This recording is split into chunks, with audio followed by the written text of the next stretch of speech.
Vamos continuar a nossa leitura do projeto SUS em capítulos e estamos no livro de acolhimento. Já estamos para a quarta parte da nossa leitura e já sabemos as razões do acolhimento, a característica de quem é que vai realizar o acolhimento e hoje o nosso capítulo do livro de demanda espontânea, volume 1 do Ministério da Saúde, vai trazer modelagens de acolhimento.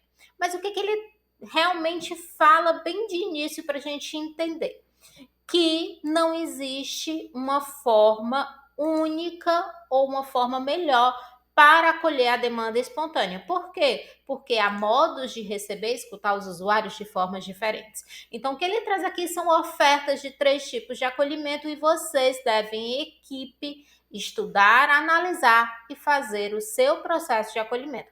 Assim como foi também o fluxograma da unidade que a gente viu no módulo anterior. Se você não está assistindo os módulos, vou colocar aqui um link para depois vocês fazerem o acompanhamento em equipe. Então, nessa primeira parte, ele vai dar 3 tipos de acolhimento. O primeiro, que é o acolhimento pela equipe de referência do usuário. Isso quer dizer o quê, velho? É aquela equipe que só tem uma equipe mínima e ela vai fazer a escuta da demanda espontânea. Nesse tipo de acolhimento, um ou mais profissionais da equipe são escolhidos para fazer esse acolhimento, essa escuta qualificada do usuário, lembrando que esse profissional tem que ter aquelas características que a gente já falou lá no módulo anterior desse livro, no outro capítulo, e ele tem que ter essa questão de negociação com os usuários sobre as suas prioridades.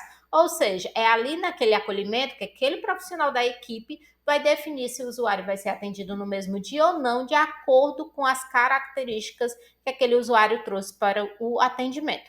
Além disso, no momento em que um profissional faz o acolhimento, os demais estão na retaguarda para fazer o atendimento dessa triagem e desse acolhimento com escuta. Então, a responsabilização entre equipe e população adscrita, ela tem que acontecer e a gente tem que informar a equipe como é que é o processo de acolher, de fazer a escuta inicial, classificar o risco e fazer, então, o agendamento ou o atendimento no dia. Nessa primeira opção, eu tenho uma equipe, um profissional de retaguarda, que ele não precisa ficar o dia todo, mas ele fica uma parte do período fazendo o acolhimento à demanda espontânea e depois outro assume. E os demais assumem as suas agendas.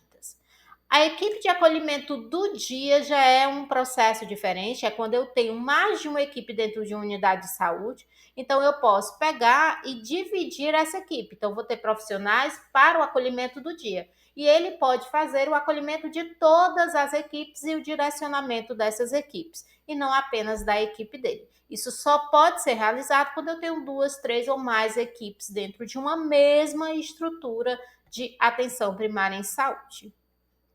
E, por fim, ele traz o acolhimento misto, onde eu tenho a equipe de referência e a equipe do acolhimento do dia. E uma das coisas que ele fala é que cada equipe, cada enfermeiro de cada equipe acolhe a demanda espontânea da sua área, tá certo? E um dos enfermeiros fica a cada dia sem atendimentos agendados para atender a demanda espontânea de todas as áreas, a partir do momento em que ultrapassa a quantidade de horário ou o horário previsto estipulado. Ou seja, nesse tipo de acolhimento é como se eu juntasse o primeiro e o segundo e fosse fazer então uma composição de como melhorar esse acolher e esse atendimento de suporte. Nesse sentido, eu também tenho que ter mais uma equipe dentro da minha estrutura para fazer. E, por fim, o acolhimento coletivo, que é toda a equipe se reúne com os usuários e ali no coletivo eles vão questionando as demandas dessa população, demandas espontâneas, e vão triando e acolhendo, de forma a classificar o risco, a vulnerabilidade e a atender os pacientes agudos identificados com risco e agendar os demais. Ou seja, dentro desse formato, eu tenho múltiplos formatos de acolhimento à demanda. E isso também vale para a saúde bucal, que precisa fazer uma escuta qualificada dos seus usuários. É necessário também que haja solidariedade entre os trabalhadores e os usuários, para que a gente entenda a demanda desse usuário e possa, da melhor maneira, fazer com que essa demanda espontânea ela chegue na unidade, ela se sinta acolhida e ela tenha uma resolutividade também do seu problema, tá certo? Então ele traz algumas perguntas aqui para a gente pensar enquanto equipe, né? Como realizamos o acolhimento na nossa unidade? Que profissionais estão na linha de frente desse acolhimento? O que a gente oferta nesse acolhimento, tá certo?